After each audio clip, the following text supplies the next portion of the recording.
Hello everyone, welcome to our channel ISC Steno. We are starting the passage at speed of 110 words per minute. Start. Mr. Deputy Speaker, Sir, may I, with your permission, intervene and say a few words in regard to the various matters that have been discussed. My colleague, the Finance Minister, who is in charge of this particular budget, will no doubt deal with the specific matters that have been raised in the course of this debate. I need hardly remind the House of the fact that although this budget is the individual responsibility of the Finance Minister, it is also the responsibility of the entire government, and as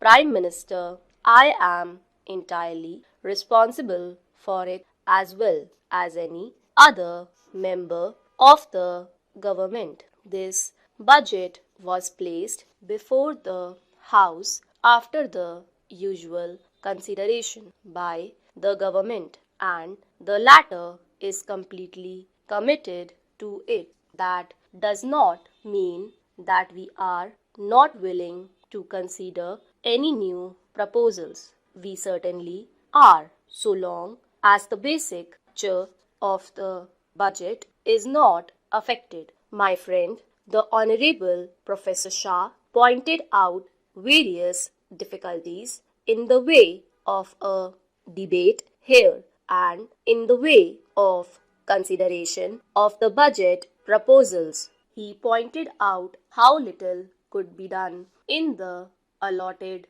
time. I am in complete agreement with him in this matter. If there are any practical proposals which would enable us to give more time for the consideration of these problems, either formally or informally, I am quite sure that the Finance Minister will gladly consider them. The real difficulty is, however, more basic, and it is this: the kind of problems which the government has to face now is so vast and intricate that it is impossible for any democratic parliamentary assembly to give enough time for its consideration. It is just a question of time. This is not a new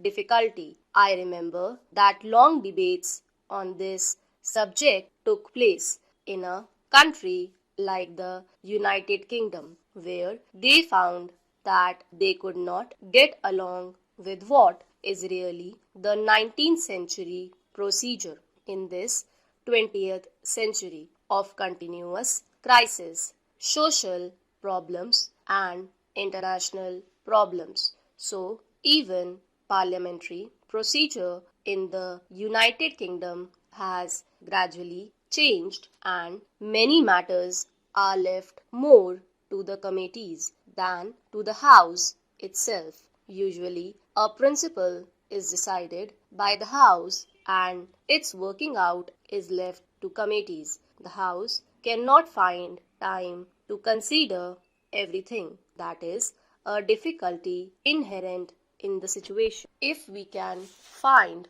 a remedy for it, it will not only be good for us, but maybe we will be setting an example for other democratically inclined countries who are seeking such remedies, in spite of the fact that Parliament is in continuous session. It is not able to find time to consider in detail all the important matters that come up. We have, in fact, much less time because we are not in continuous session. I suppose our sessions will inevitably become longer and longer so as to enable us to deal with more and more problems and have more and more discussions. Anyhow, I have stated what the difficulty is at present. Though I am in sympathy with what Professor Shah said, I have no easy remedy for that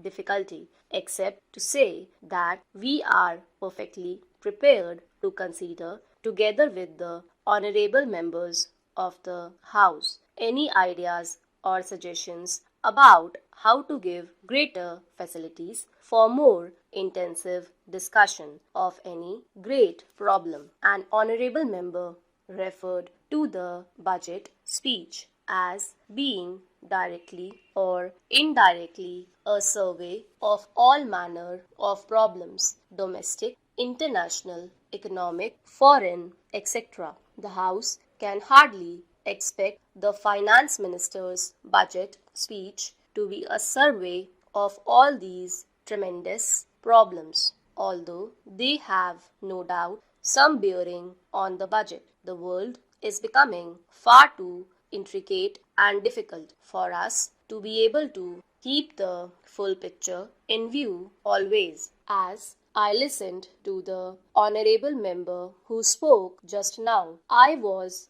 wondering whether he had the larger picture in mind or were getting lost in few minor and secondary matters. For instance, having referred to the government's extravagance, the honorable member went on to say certain things in regard to our bringing forward a bill for giving a pension to the president that signified to me an approach which I would call 100% wrong. Besides, I should have thought that the subject on pension for the president was hardly a matter for debate or reference here. I say, even if this country is starving, even then you have to provide for our president. The honorable member perhaps prefers starvation for the president